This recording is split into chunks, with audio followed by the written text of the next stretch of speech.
Two racist police officers burn down a black man's business and then laugh about it in his face. However, in the end, the black man gets the last laugh. The late afternoon sun cast a golden glow over Benny's Grill, a modest but well-loved fast food joint nestled on the corner of a quiet street in a small southern town. Benny Carter wiped down the counter, his eyes occasionally drifting to the framed photo of his daughter, beaming from her 5th grade graduation, which he kept by the register. He had put everything into this place, pouring every spare dollar, every minute of his time, to build Benny's Grill up from the ground. It wasn't fancy, but it was his. As he grabbed a rag to clean the tables, the chime above the door rang. Benny looked up, and his stomach dropped. 2 police officers had stepped inside, their eyes already scanning the place with looks that made his throat tighten. The taller of the two, a thick-set man with a close-cropped haircut, approached the counter with an almost lazy confidence. Benny recognized him. Officer Rick Thompson, a local name he'd heard muttered around the community, often in warning.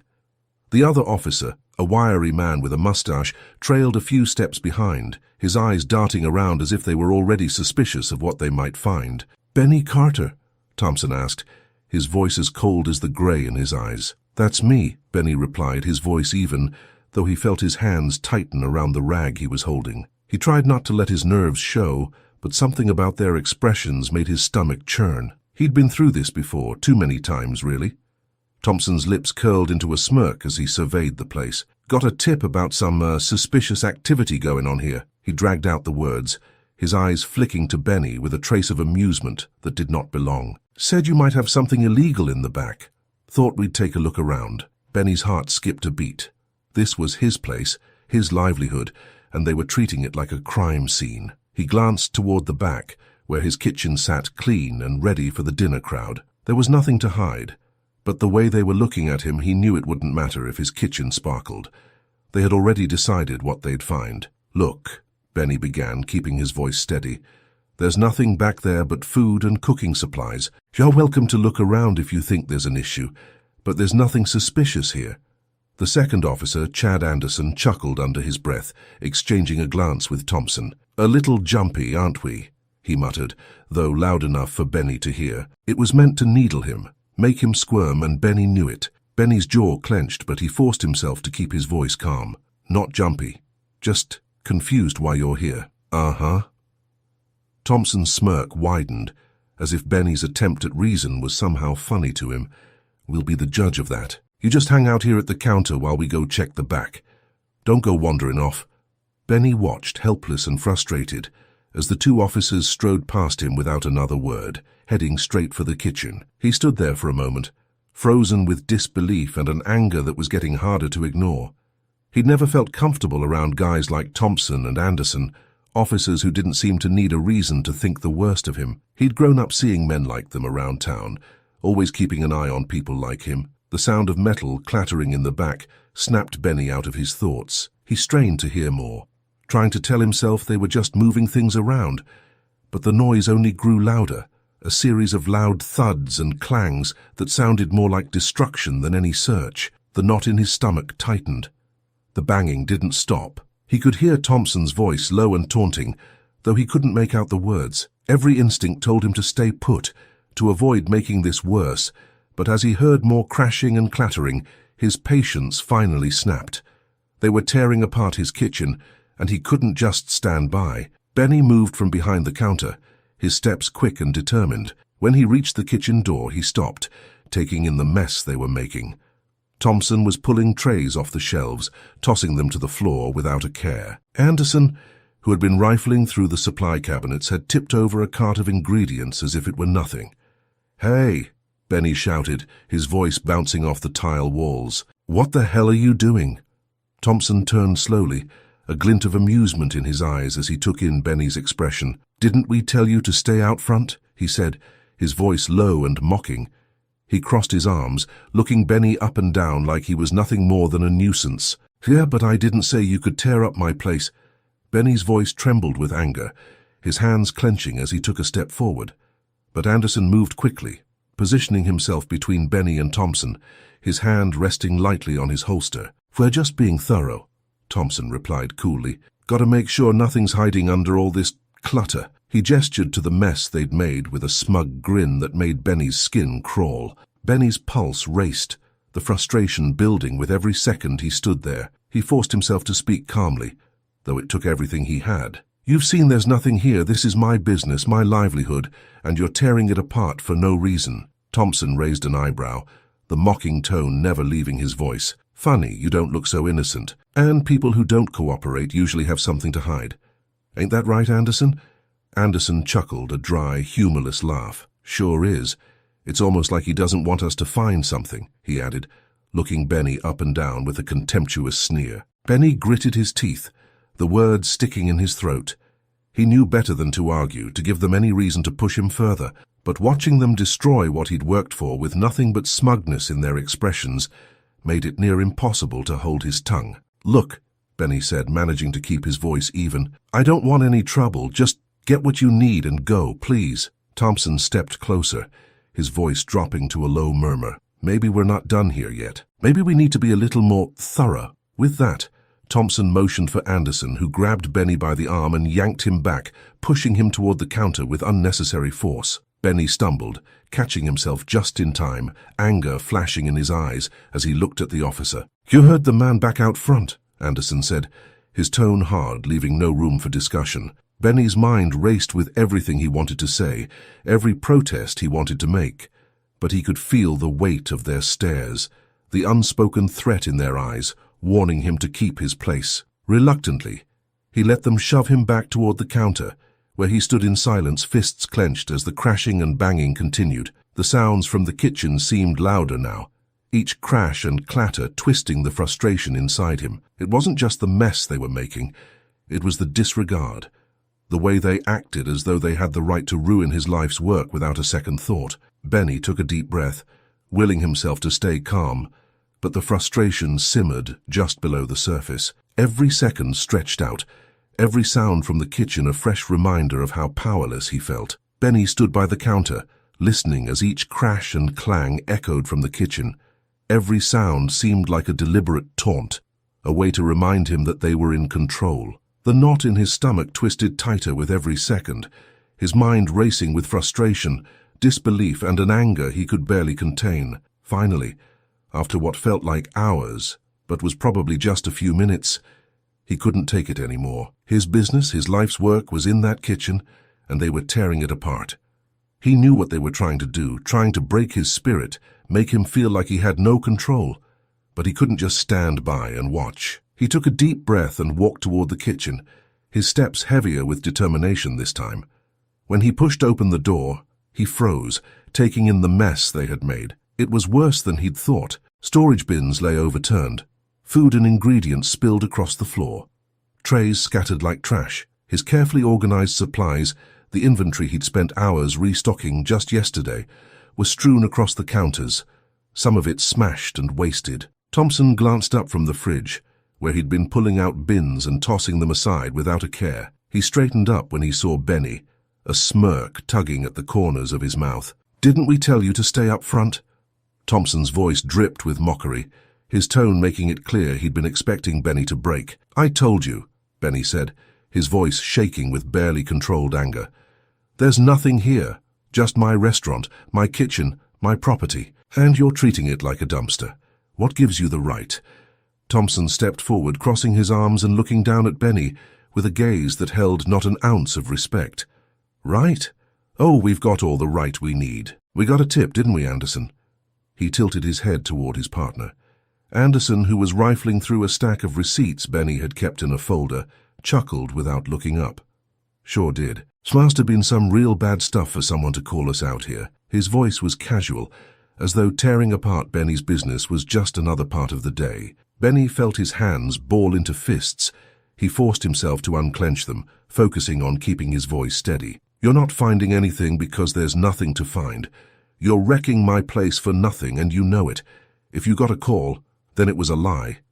Thompson's smirk grew, a spark of amusement lighting in his eyes. "Now, that's funny. People don't usually get this riled up when they're innocent. If you had nothing to hide, you wouldn't be getting so worked up, would you?" Benny's breath caught in his throat, his pulse racing as he fought to keep his voice calm. "I'm getting worked up because you're treating me, And my place like garbage for no reason, just because you can. Thompson's smile faded, replaced by a harder, colder look. He stepped closer, his face just inches from Benny's. Now listen here. We can do what we need to as long as we're acting on a tip. And you don't get to tell us how to do our job. Benny stood his ground, refusing to back down, even though every instinct told him that pushing back would only make things worse. And destroying my kitchen, trashing my property, that's part of your job. It is when we think someone's hiding something, Anderson interjected, his voice calm but laced with condescension. People like you don't usually get a lot of sympathy when things get messy. The words stung, and Benny felt a flare of anger so strong he could barely see straight. But he wasn't going to give them the satisfaction of watching him snap. Instead, he met Thompson's gaze, refusing to let his fear show. "This is my place," Benny said, his voice low but firm. "And I'm telling you, there's nothing here. You've seen that. Now, if you're done—" Thompson interrupted with a harsh laugh. "If we're done, we'll be done when we say we're done." He gestured to the mess they'd made. "And maybe, just maybe, you ought to think twice before getting mouthy with officers of the law. People who don't cooperate, well, they usually have something to hide." Benny could feel his control slipping. He took a step back, struggling to find the words to express the anger and helplessness he felt. "This is harassment," he said finally, his voice barely above a whisper. "You're harassing me for no reason, and you know it." Thompson's eyes narrowed. "Harassment? You think just because you're getting a little inspection, you're being targeted? Maybe we'd be less inclined to look around if you weren't so defensive," Anderson snorted, shaking his head. "You know you people always have a way of turning things around to make yourselves the victim." Benny's heart pounded in his chest, anger and frustration mixing with a sickening sense of dread. He knew this was pointless. He knew there was no reasoning with them. But he couldn't just let them destroy everything he'd worked for without saying something. "Get out," he said, his voice barely controlled. "You've had your look. Now leave." Thompson raised an eyebrow, clearly amused. "Is that right? You think you can tell us what to do?" He exchanged a look with Anderson, who shrugged, then gave Benny a hard shove, sending him stumbling back. Benny caught himself, glaring at the two officers as they laughed. He wanted to shout, to curse, but he knew that would only give them more reason to escalate. Instead, he forced himself to take a deep breath, keeping his anger just below the surface. "Fine," he said, gritting his teeth. "You want to search? Search. But I'm not staying out here while you destroy my place." Thompson's face hardened, his voice dropping to a deadly tone. "Listen, Carter. We're giving you one last chance to cooperate. You don't want to make this harder on yourself. Trust me." Benny clenched his fists. "You're already making it hard enough, but I'm not moving until you stop tearing this place apart." Thompson smirked, looking over at Anderson with a smug grin. "Well, sounds like we got a little situation here, don't we, Anderson?" "Sure does," Anderson replied, reaching for his handcuffs with a mocking sigh. "Seems like someone doesn't know how to follow directions."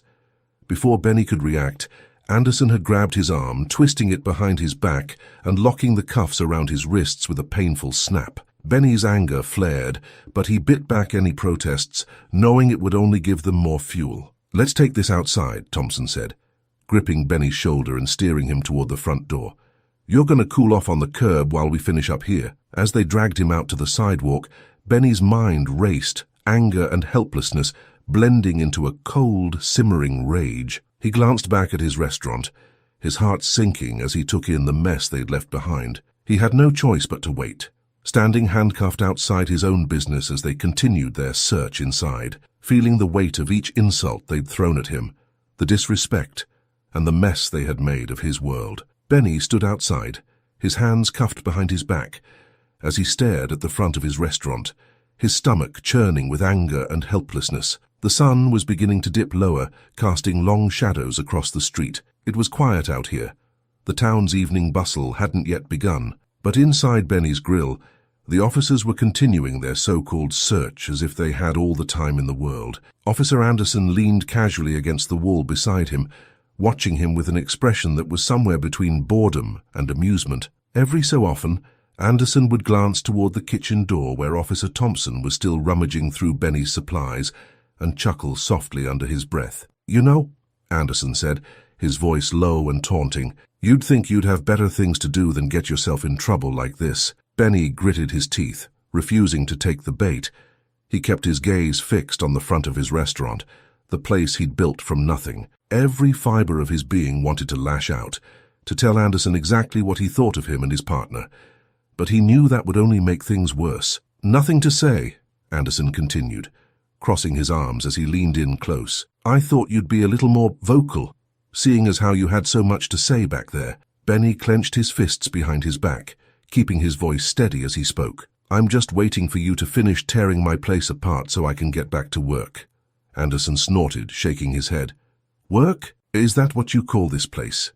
He looked at the building with disdain, as if the thought of Benny owning anything was laughable. Benny turned away, focusing on keeping his anger in check. But then he heard it, a faint sound from inside the restaurant, a strange crackling noise that sent a chill down his spine. He strained to listen, his heart racing as the sound grew louder. A moment later, Thompson came stumbling out of the kitchen, his face red and panicked. Benny felt a sinking feeling in his gut as Thompson shouted, "Anderson, Anderson, we gotta go." Anderson straightened up, his casual demeanor vanishing as he looked toward his partner. Benny twisted around, straining to see inside the restaurant. His breath caught in his throat as he saw it.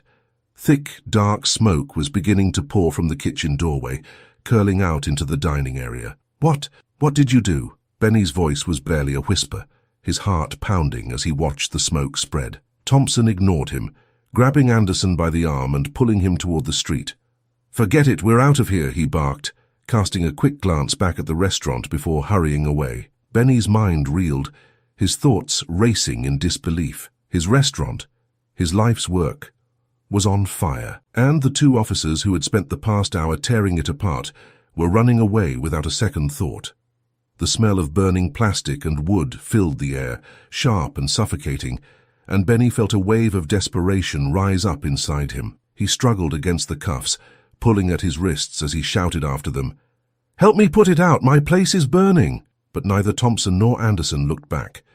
They were already several yards away, moving quickly down the sidewalk as if they couldn't leave fast enough. Benny's heart pounded as he watched them go, feeling the full weight of his helplessness pressing down on him. Around him, people had begun to gather, drawn by the smoke billowing from the restaurant. Some of them glanced at Benny with confusion or pity, but none moved to help. He saw a few people pull out their phones, filming the scene as the fire grew, the flames licking at the walls and spreading rapidly. "Somebody, please," Benny shouted, his voice hoarse as he turned toward the small crowd. "Call the fire department." Finally, a woman in the crowd took out her phone, dialing 911 with a look of horror on her face.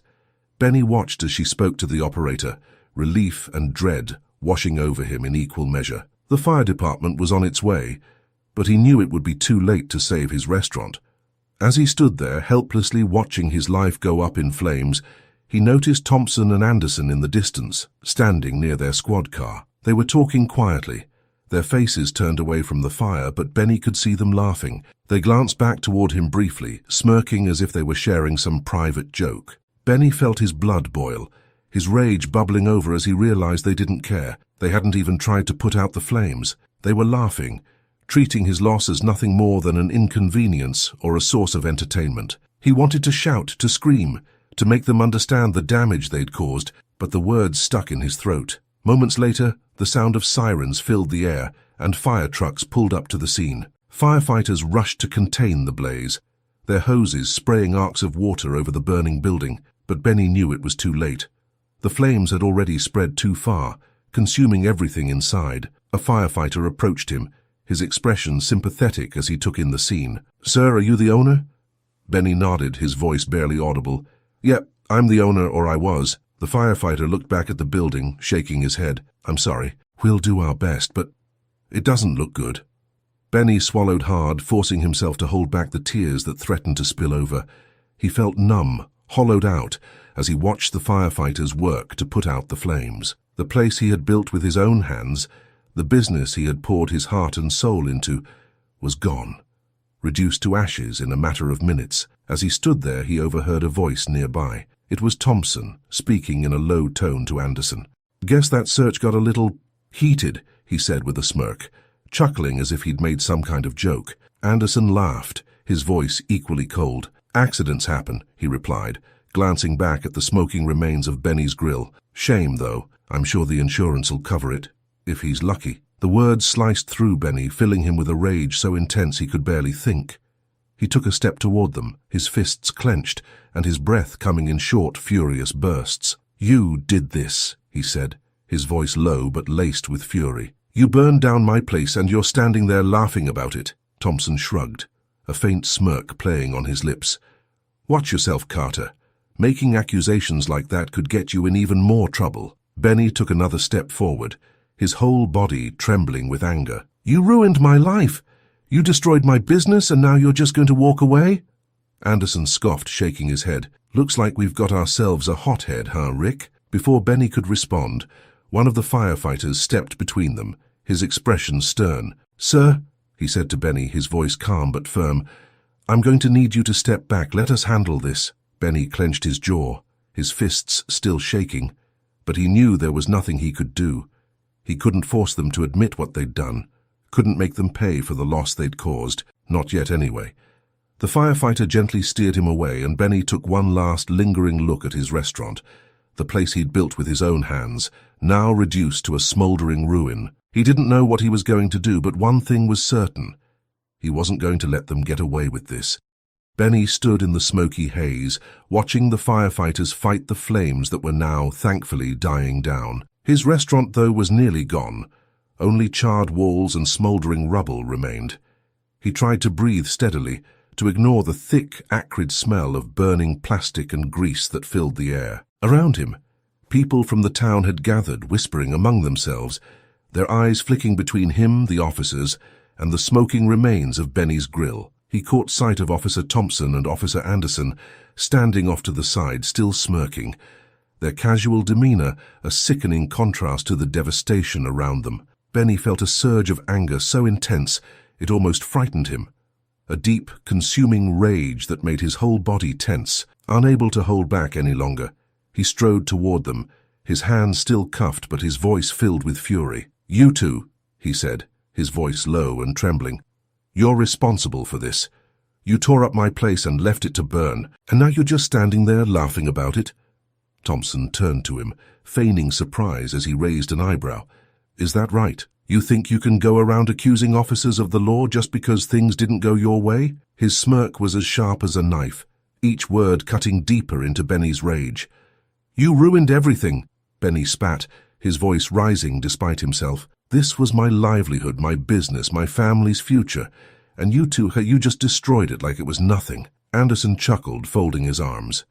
"You're getting a little worked up, don't you think? Maybe you ought to calm down before you say something you'll regret." The gathered crowd was starting to murmur, people taking out their phones and recording as the confrontation escalated. Benny saw their faces, their expressions of shock, anger, and in some cases, quiet sympathy. He could feel the weight of their stares on him, but he didn't care. He needed to make these officers understand the damage they'd done. Benny took a step closer, his voice raw with emotion. "I lost everything because of you two, and you think I'm supposed to just stand here and take it?" Thompson's expression darkened. He looked around, seeing the crowd growing, the cameras pointed in their direction. His smirk faded, replaced with a look of cold, calculating anger. He stepped up to Benny, his voice dropping to a whisper. "You're really pushing it, Carter. Don't think I won't haul you in right here and now." Benny's anger flared, the injustice of it all bubbling over. "Go ahead," he said defiantly, his voice steady. "I have nothing left to lose. You've taken it all." Thompson's face hardened. He glanced over at Anderson, giving him a barely perceptible nod. Without warning, Thompson reached forward, grabbing Benny by the arm. The crowd gasped, voices rising as people began to shout and protest. "What are you doing?" a woman in the crowd yelled, her voice filled with outrage. "He didn't do anything wrong." Benny tried to shake Thompson's grip, but Anderson stepped in, grabbing his other arm and forcing him toward the squad car. "You're under arrest for disorderly conduct," Thompson announced, his voice loud and steady, as if he were making an example of Benny. "Disorderly conduct?" Benny shouted, struggling against their grip. "My restaurant's burning and you're arresting me?" But Thompson and Anderson ignored him, pushing him roughly toward the car. He glanced back at the crowd, at the people filming, their expressions of shock and anger giving him a small bitter comfort. At least they could see the truth, even if the officers couldn't. They shoved him into the back seat, slamming the door behind him. Benny's heart pounded as he sat there, hands still cuffed, the anger and frustration roiling inside him. He watched the crowd, watched the fire dying down as firefighters continued their work. His restaurant, his life's work, was gone. And now he was the one in custody. The drive to the police station was silent. The only sound the steady hum of the engine and the occasional murmur of the officers in the front seat. Benny leaned his head against the window, closing his eyes for a moment, trying to block out the overwhelming sense of loss and anger that threatened to consume him. When they arrived at the station, Thompson and Anderson pulled him out of the car, leading him inside without a word. They pushed him into a holding cell, the cold metal bars clanking shut behind him. Benny stared at the floor, his hands still cuffed, his mind racing as he tried to make sense of everything that had happened. Once Thompson and Anderson left, the cell grew silent, pressing in around him like a weight. Benny sat on the hard bench, his hands resting in his lap, his mind numb with anger and exhaustion. But as the minutes passed, he found himself unable to sit still, shifting his hands, running his fingers over the rough marks left by the cuffs. How could it have come to this? How could they destroy his entire life's work and leave him locked up, as if he was the one who had done something wrong? His shoulders slumped as he leaned forward, his head in his hands. He thought about his restaurant, how every inch of it had been built with his own 2 hands, from the fresh coat of paint on the walls to the carefully placed kitchen shelves. It had been more than a business. It had been his dream, something he'd hoped to pass down to his daughter someday. She'd grown up there, playing in the back room while he worked, her laughter filling the air as she'd helped him set up for opening. He could still hear her voice, feel the pride he'd felt every time she'd looked up at him with a smile, telling him how she wanted to help, like Dad does. And now, thanks to 2 men who saw him as nothing more than an inconvenience, that dream was nothing but smoke and ashes. How could they do this? How could, Benny wondered, the thought gnawing at him, how could they walk through his doors, tear everything apart and leave him with nothing? He'd spent years working to prove himself, to be seen, to rise above. He had been careful, always respectful, always bending to make himself more palatable to people who didn't want to give him a chance. And here he was, still the one behind bars, punished for standing up for himself. The bitter irony of it cut deep. He had been the one harmed, yet here he was alone in the place they thought he belonged. As he sat there staring at the bars, he felt a deep, unfamiliar ache. This cell was a cage, just like the invisible walls he'd felt around him his whole life, walls built by people who would never let him belong, no matter what he did.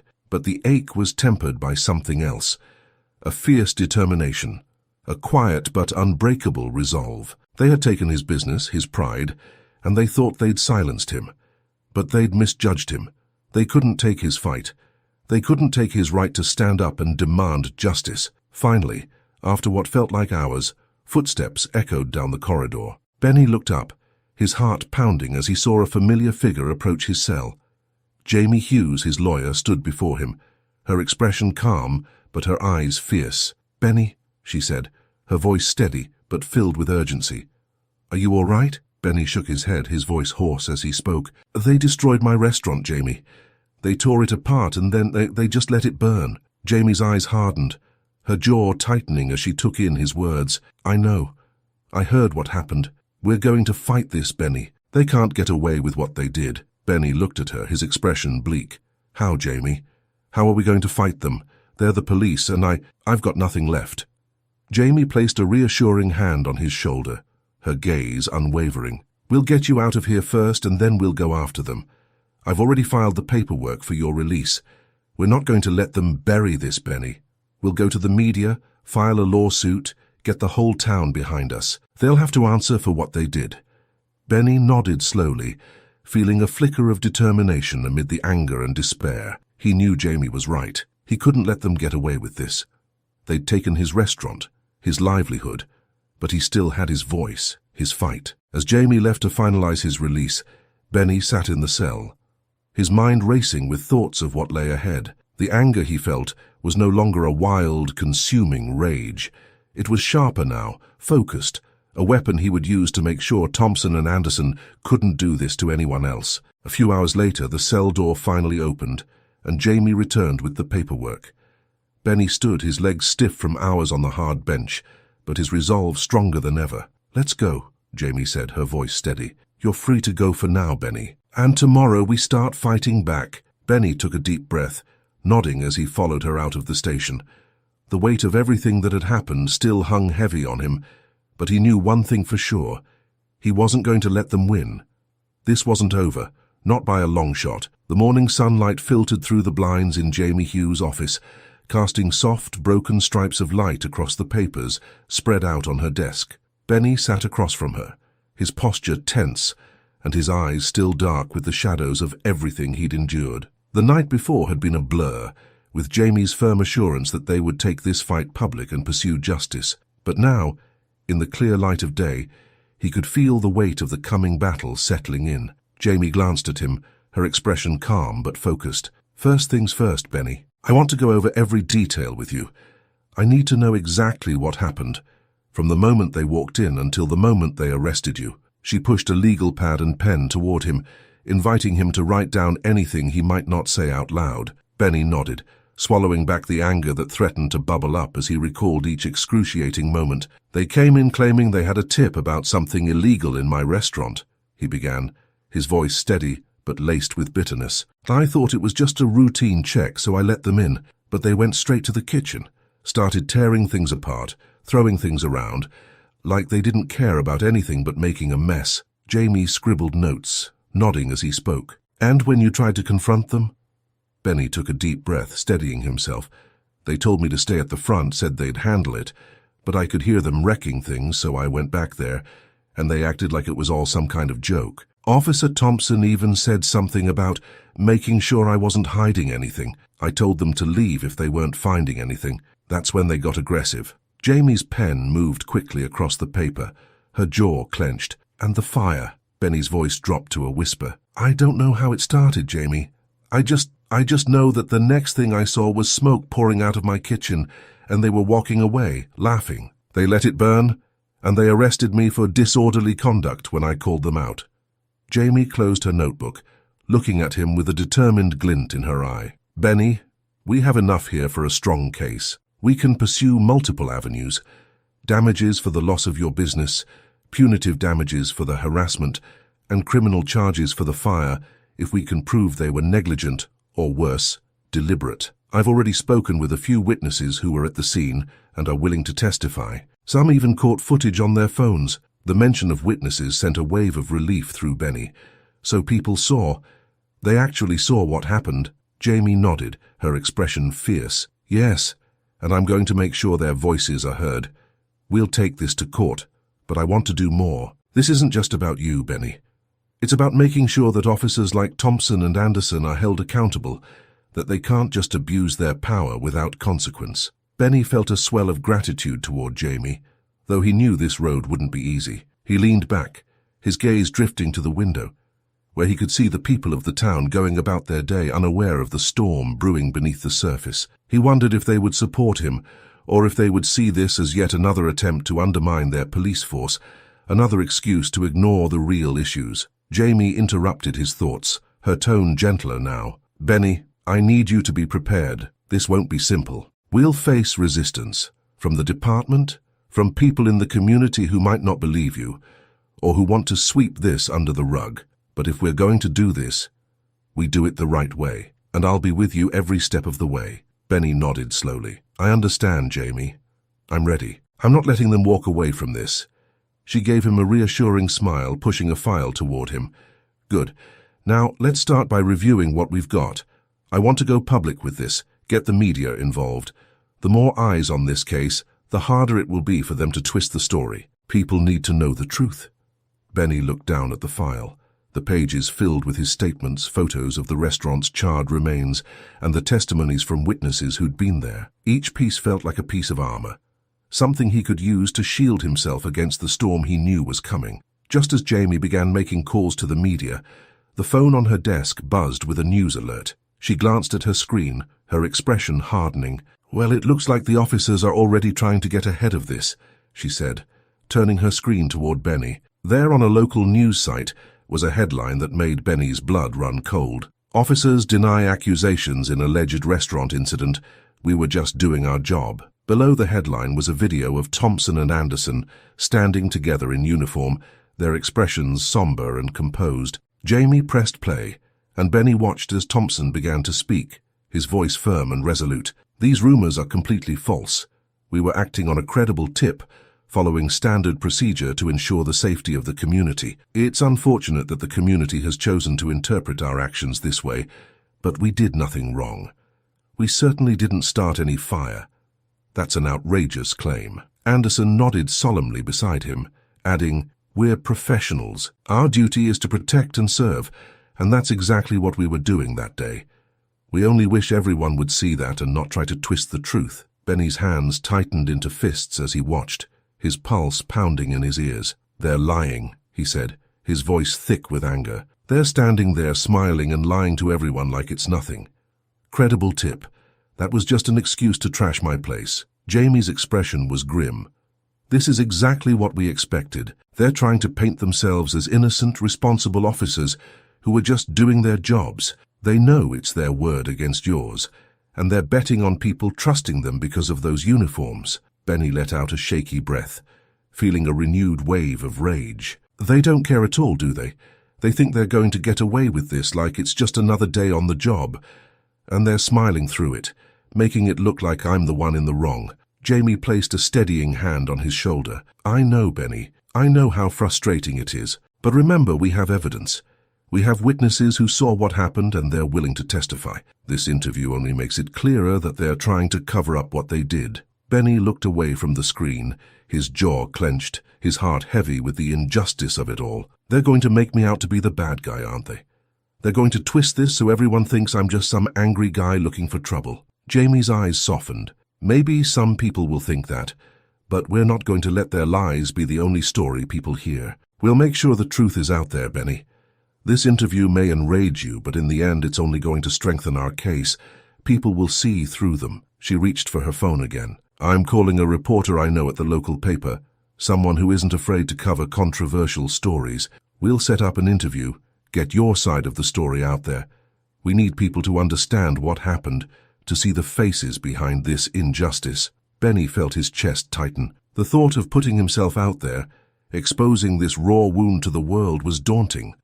But as he glanced at Jamie's steady gaze, he felt a spark of strength. This wasn't just about him anymore. It was about standing up for himself and for anyone else who had been silenced. Within hours, the first article was published. The headline bold and damning: "Local business owner claims harassment and arson by police, a fight for justice." The article laid out every detail of Benny's experience, his words framed by quotes from witnesses who had seen the incident unfold. The image of Benny standing before his burned-down restaurant, the remains of Benny's grill smoldering in the background, was powerful, a stark contrast to the officer's dismissive statements. As the day went on, the story spread quickly. Benny's phone buzzed with messages of support from people he hadn't heard from in years, some from strangers who had seen the story online. The town was buzzing, conversations starting in coffee shops, workplaces, and homes. People were talking, and for the first time Benny felt the weight of his silence lifting. But not everyone was supportive. As the media coverage grew, so did the backlash. Online forums and social media were filled with heated debates, some people calling Benny brave, others accusing him of trying to smear the police. Local news stations picked up the story, each one painting a slightly different picture, some sympathetic, others questioning his motives. Benny's hands clenched every time he read a comment dismissing his experience, calling him a liar or worse, but Jamie reminded him to stay focused. "They want you to react, Benny. They want you to be angry, to lose your composure. Stay calm. Let the facts speak for themselves. We have enough evidence to take this to court. We're going to make sure the truth comes out." As the court date drew nearer, Jamie worked tirelessly, compiling evidence, preparing witnesses, and meeting with supporters who wanted to stand by Benny. A small but growing group of townspeople began showing up to the hearings, holding signs and standing in quiet protest, their presence a symbol of support and solidarity. One evening, as they prepared for the trial, Jamie looked at Benny and said, "This is going to be tough. They're going to try to discredit you, make you seem irrational, angry. But I want you to remember why we're doing this. Not just for you, but for everyone who's been afraid to stand up. You're giving them a voice, Benny. Benny nodded, taking a deep breath. He felt the weight of responsibility on his shoulders, but it was a weight he was willing to bear. The memory of his restaurant, the laughter of his daughter as she'd helped him open it, fueled him, giving him strength. This was his fight, and he wasn't alone anymore. As they entered the courthouse on the first day of the trial, Benny felt a calm determination settle over him. He glanced back at the supporters who had gathered outside, people from all walks of life, all races, standing in solidarity. Jamie gave him a nod, and together they stepped forward, ready to face whatever came next. The officer's arrogance had led them to believe he would stay silent, that he would cower and walk away, but they had miscalculated. Benny was ready to fight, and he wasn't going to let them win. The courtroom buzzed with low murmurs as people filed in, their eyes darting toward the front where Benny sat beside Jamie, his lawyer. Benny took a deep breath, trying to steady his nerves. The weight of everyone's gaze felt heavy, but he knew he needed to be here to face this for his daughter, for his community, and for himself. Jamie leaned over, her voice calm but firm. Remember, Benny, stay composed. We'll take this one step at a time. Let them dig their own holes. Benny nodded, glancing around the room. On the opposite side sat Officer Thompson and Officer Anderson, looking composed and confident, their faces devoid of the sneers and smirks he'd seen back at the scene. They wore the facade of respectable lawmen, the look carefully curated to project innocence. Benny's jaw tightened, but he kept his expression neutral. The judge entered, and everyone rose, the room falling silent. As the trial began, the prosecutor stood, introducing the case to the jury, laying out the charges against the officers: harassment, destruction of property, and negligence. The prosecutor's words were calm, methodical, each one painting a vivid picture of what Benny had endured. When it was Jamie's turn to make her opening statement, she stepped forward, her gaze sweeping across the room. This case isn't only about the destruction of a business. It's about the abuse of power, about two officers who decided that they could disregard the rights and dignity of a hard-working man because they assumed no one would hold them accountable. Today we're here to prove that assumption wrong. Benny felt a swell of pride as Jamie spoke, her words clear and powerful.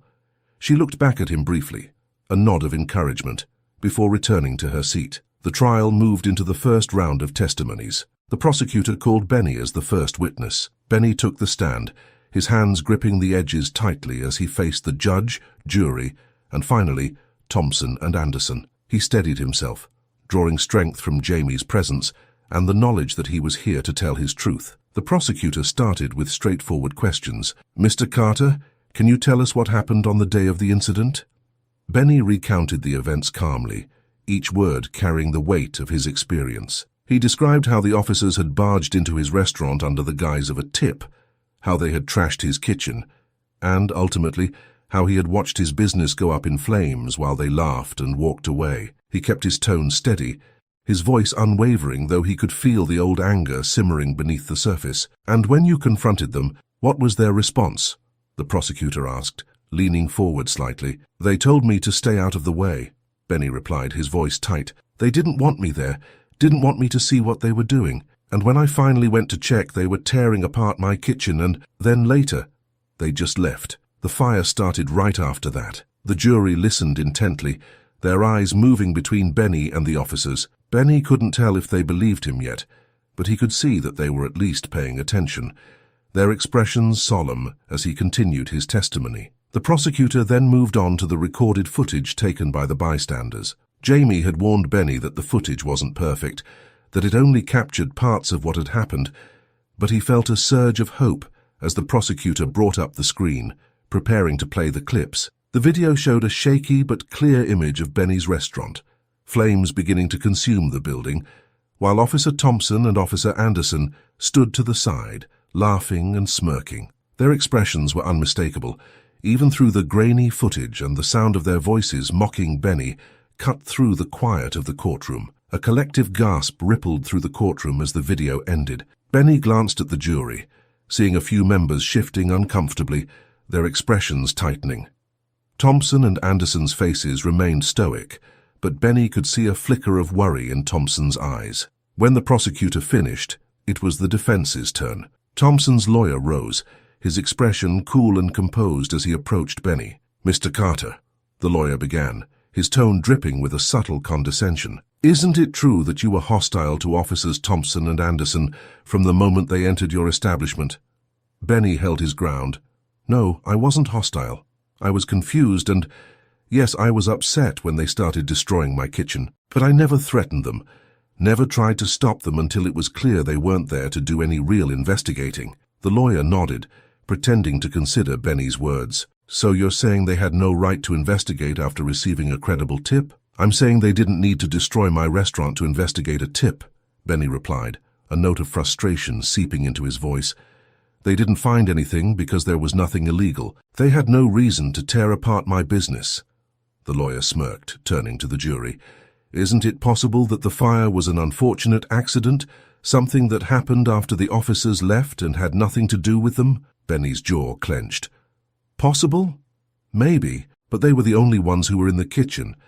And when they left, they laughed and walked away. They didn't call anyone to check on the fire, didn't even try to help."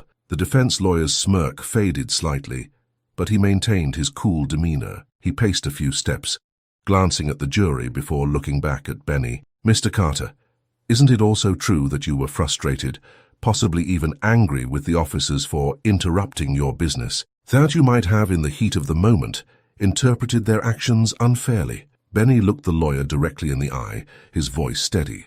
"I was angry because they tore apart my life's work for no reason, because they treated me like I was a criminal, before they even walked through the door. I know what I saw, and I know what they did." The defense lawyer pressed on with similar questions, each one subtly trying to paint Benny as irrational, hostile, even paranoid. But Benny held his ground, refusing to let their tactics rattle him. He'd come too far to back down now, and he knew the truth was on his side. When the defense finally finished their cross-examination, Benny returned to his seat beside Jamie. She gave him a small nod, her expression reassuring. The trial continued with witness testimonies. Several people who had been outside Benny's restaurant that day took the stand, each one confirming parts of his story. The laughter they'd heard, the officers' dismissive attitudes, the moment Benny had been arrested while his restaurant burned. Each new voice strengthened Benny's case, building a picture of what had happened piece by painful piece. Finally, it was the officer's turn to testify. Thompson took the stand first, his face carefully arranged into a mask of professionalism. "We received a tip about potential illegal activity in Mr. Carter's establishment," he began, his voice steady and calm. "We followed protocol, performed a standard inspection, and left when we found nothing suspicious. Any suggestion that we started the fire is completely false." Thompson's lawyer asked him leading questions, each one designed to paint him as a responsible, law-abiding officer. Thompson's responses were precise, controlled, each word carefully chosen. He even glanced at the jury with a look of regret, as if saddened by the misunderstanding. But then Jamie rose and Benny watched as Thompson's carefully crafted demeanor faltered slightly under her sharp gaze. "Officer Thompson," Jamie began, her voice cool, "you claim you were just doing your job. Can you explain why the footage shows you and Officer Anderson laughing as Mr. Carter's business went up in flames?" Thompson's face twitched, his calm facade slipping for a moment. "I can't control how things look in a grainy video. We were joking about something unrelated." Jamie's eyebrows raised. "Unrelated? So you're saying it was just a coincidence that you happened to be laughing at the very moment Mr. Carter's restaurant was destroyed?" "Yes," Thompson replied, his voice defensive. "People interpret things the way they want to see them." Jamie pressed on, each question chipping away at Thompson's composure. She exposed inconsistencies in his story, subtle contradictions that made his credibility start to unravel. By the end of her questioning, Thompson's face was flushed, his answers terse and stumbling. Anderson's testimony went similarly, Jamie drawing out his frustration, his dismissive attitude, his reluctance to take any responsibility. By the time he left the stand, the jury's faces had hardened, their expressions grim. As the day drew to a close, Benny felt a renewed sense of hope. The officer's testimony had been weak, their lies clear to anyone paying attention. The weight of the truth was shifting, the momentum leaning toward justice. When court adjourned for the day, Jamie turned to Benny, her face lit with a quiet satisfaction. "We're making progress, Benny. The truth is coming out, and they're struggling to keep their lies straight." Benny nodded, a small smile breaking through the tension. For the first time in weeks, he felt the faint stirrings of relief. It wasn't over yet, but the truth was gaining ground, and he was finally beginning to believe that justice was within reach. The next day, Benny sat in the courtroom again, his hands clasped tightly in his lap as he prepared for another grueling day of testimony. The previous day's progress had been encouraging, but he knew it wasn't over yet. The defense had fought hard to discredit him, painting him as just another angry business owner out to cause trouble, but Jamie had stood firm, and he felt a sense of determination he hadn't known he was capable of. As the judge entered the courtroom, Jamie leaned over to Benny, a subtle, almost excited glint in her eye. "We have a new witness," she whispered. "Someone came forward last night after seeing the news coverage." Benny looked at her, surprise flashing across his face. "A new witness? Who?" Jamie's smile widened. "A passerby who was waiting in the drive-thru when Officer Thompson was inside. She saw the whole thing through the window." After the formalities, Jamie stood and requested permission to call this witness, a woman named Lydia Grant. The defense exchanged glances, clearly unprepared for this new turn. The judge nodded and Lydia entered the courtroom, a tall woman with a steady gaze and confident walk. She looked slightly nervous but resolute as she approached the stand, holding herself with quiet dignity. Once she was sworn in, Jamie began her questioning, keeping her tone gentle. "Ms. Grant, thank you for joining us today. Could you please tell us where you were on the day of the incident involving Mr. Carter's restaurant?" Lydia nodded. "I was at the drive-thru window, parked and waiting for my order. I saw Officer Thompson enter the restaurant alone, while the other officer stayed outside. I didn't think much of it at first, but I could see everything through the window." Jamie nodded, glancing at the jury to ensure they were paying attention. "Did you see anything unusual while Officer Thompson was inside?" Lydia took a deep breath, her expression firming. "Yes. At first it looked like he was moving things around, maybe inspecting. But after a while, I saw him being rough with some equipment near the stove. There was still some heat coming off it. I could see steam, so I figured it was still on. He pushed things off a shelf, and that's when I saw sparks and smoke." A murmur rippled through the courtroom and Benny felt his pulse quicken, his heart pounding with each word. This was exactly what he'd suspected, but hadn't been able to prove. Jamie pressed on, her voice calm but intense. "So you saw sparks and then smoke. What did Officer Thompson do?" Lydia's eyes narrowed, her voice gaining strength. "I thought he'd notice. The smoke started small, but it was growing, and I saw him look toward the door, almost like he was thinking about leaving. He walked toward the entrance, but before stepping outside, he looked back at the smoke and said, 'If something happens, it's not my problem.' He just walked away." Another ripple of shock spread through the courtroom. Benny clenched his hands together, feeling a surge of anger and validation at the same time. Everything he'd felt, everything he'd known, was finally being confirmed. Jamie's gaze never left Lydia. "And you're certain of what you saw and heard?" Lydia nodded emphatically. "Yes, absolutely. I even snapped a picture through the window. I just felt it was wrong the way he was acting, like he didn't care about the damage." Jamie's eyes brightened at the mention of the photo. "Your Honor, I'd like to submit this photograph into evidence." The judge nodded, and Jamie handed the photo to the clerk. The image was displayed for the jury, showing a clear view of Officer Thompson inside the restaurant, looking back at the equipment as smoke began to rise. His posture was relaxed, with no sign of urgency or concern, even as the smoke began to billow around him. The defense attorney stood, his face a controlled mask of concern. "Objection, Your Honor. Ms. Grant's testimony is speculative. She wasn't inside the restaurant and couldn't possibly know the context of Officer Thompson's actions." The judge considered this briefly before turning to Lydia. "Ms. Grant, please clarify. Did you hear any direct statements from Officer Thompson related to the fire?" Lydia nodded, her gaze steady. "Yes, I heard him say, 'If something happens, it's not my problem.' He was laughing like it was just a joke to him, and the smoke was getting thicker as he walked away." The judge allowed her testimony to stand, and the defense attorney sat down, visibly rattled. Jamie continued, her tone calm but pointed. "Ms. Grant, thank you. I have one last question. Why did you come forward now?" Lydia looked over at Benny, a flicker of sympathy in her eyes. "I was scared to come forward because I know how powerful the police department is in this town, but I couldn't sit by and watch him lose everything when I knew what really happened." Officer Thompson was reckless. He saw the smoke, but he left. And it's not fair for Mr. Carter to pay for what Officer Thompson did. As Lydia stepped down, the courtroom remained silent, the weight of her testimony heavy in the air. Jamie glanced at Benny, giving him a reassuring nod. They had the proof they needed. The defense scrambled as they called Officer Thompson back to the stand, attempting to control the damage. Thompson's face was tense, his composure visibly shaken as he faced the jury once again. "Officer Thompson," the defense lawyer began, his tone urgent, "can you explain why Ms. Grant might have misinterpreted your actions?" Thompson forced a weak smile, his voice strained. I don't know why she thinks she saw that. I was just doing my job, inspecting as usual. I had no reason to believe there was a fire risk, and I left when the investigation was complete." But the confidence that had once laced his words was gone. The jury's faces were hard, some visibly skeptical as they listened. They had seen the photo, heard Lydia's words. Thompson's explanation felt hollow in comparison.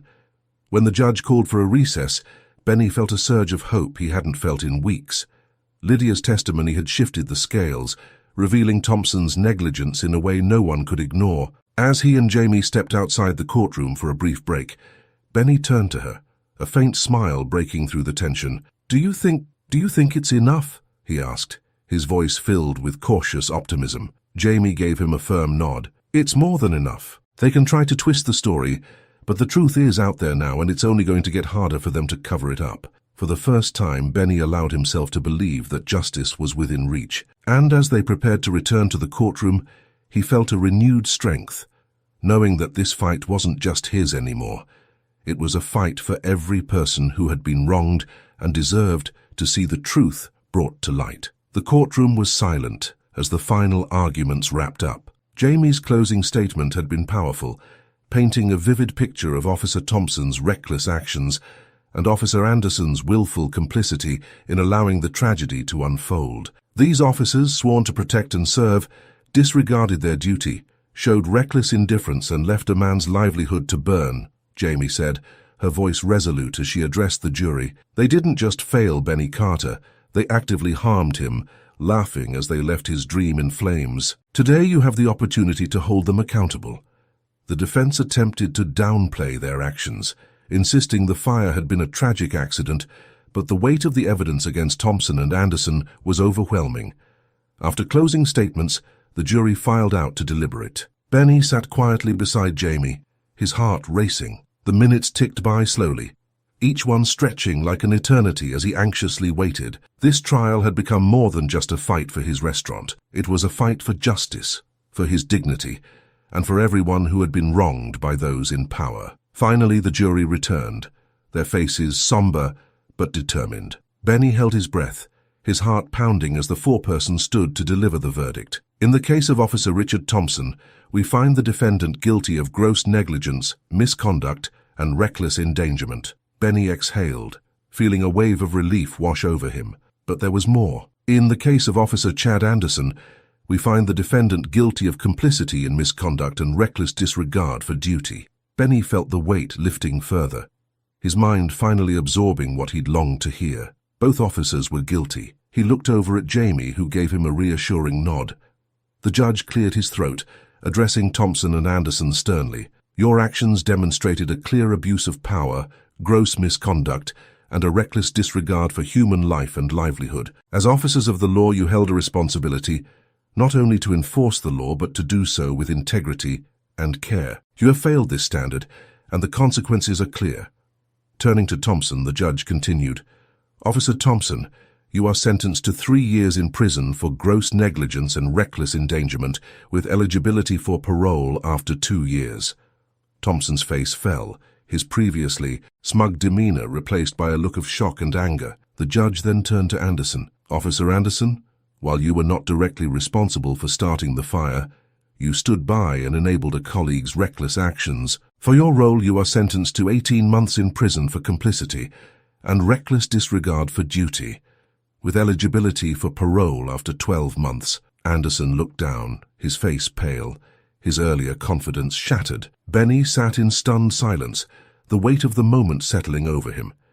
The prison sentences meant something real, something permanent.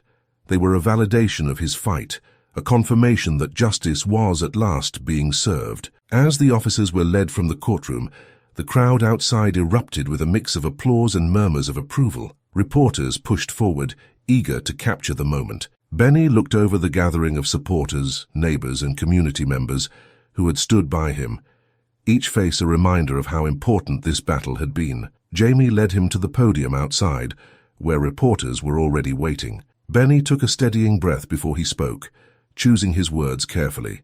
"This verdict won't bring back my restaurant, and it won't erase what happened," he began, his voice steady and clear. "But it shows that no one is above the law. It shows that those who abuse power, those who look down on others, will be held accountable. Today wasn't just about me. It was about everyone who's ever felt powerless. It was about showing that justice is possible." The crowd broke into applause, and Benny felt a profound sense of relief and pride. This fight had been long, painful, and costly. But standing there, he knew he'd done the right thing. He'd refused to stay silent, refused to let injustice go unchecked, and now, with justice served, he felt ready to rebuild. As he walked away from the courthouse, Jamie by his side, Benny knew this was only the beginning. He would rebuild stronger, with a renewed sense of purpose and a voice that couldn't be silenced. A few weeks later, Benny stood in the office of his insurance agent, his fingers drumming the arm of his chair as he waited. The past weeks had been a whirlwind of legal proceedings, media attention, and community support, but now he faced one last step before he could truly begin to rebuild. He had been anxiously awaiting news on his insurance claim, hoping it would be enough to cover some of the damages and losses from the fire. The door opened, and his agent walked in with a warm smile. "Mr. Carter, I have good news. Your claim was reviewed thoroughly, and considering the circumstances and the court ruling, we've approved a full payout. You'll receive the funds by the end of the week." Relief washed over Benny, and he let out a breath he hadn't realized he'd been holding. "Thank you. This means everything. It's a chance to get back on my feet." The agent nodded, extending a hand. "You've been through enough, Mr. Carter. We're glad we could help make things right." Benny left the office with a sense of lightness he hadn't felt in months. The insurance payout would be a crucial step toward rebuilding, covering a good portion of the damage and allowing him to start planning again. But as he considered what lay ahead, he knew there was still a gap between what he needed and what he could afford. The next day, Benny sat in a small coffee shop, reviewing his notes for reopening, when a man approached his table, his face friendly but unfamiliar. "Mr. Carter?" the man asked, extending a hand. "My name is James Sinclair. I run a local foundation that supports small businesses, and I just wanted to say, your story resonated with me and many others." Benny shook his hand, nodding politely, though he wasn't sure where this conversation was headed. James smiled, taking a seat across from Benny. "The community has rallied around you, and rightly so. You fought for justice, and now it's time to get your business back on its feet. I'd like to offer a donation to help you rebuild. Consider it a grant to cover the costs that insurance didn't." Benny felt his throat tighten, a mix of shock and gratitude filling him. I don't know what to say. This is more than generous. It's the least we can do," James replied warmly. "People like you give others hope. We want to make sure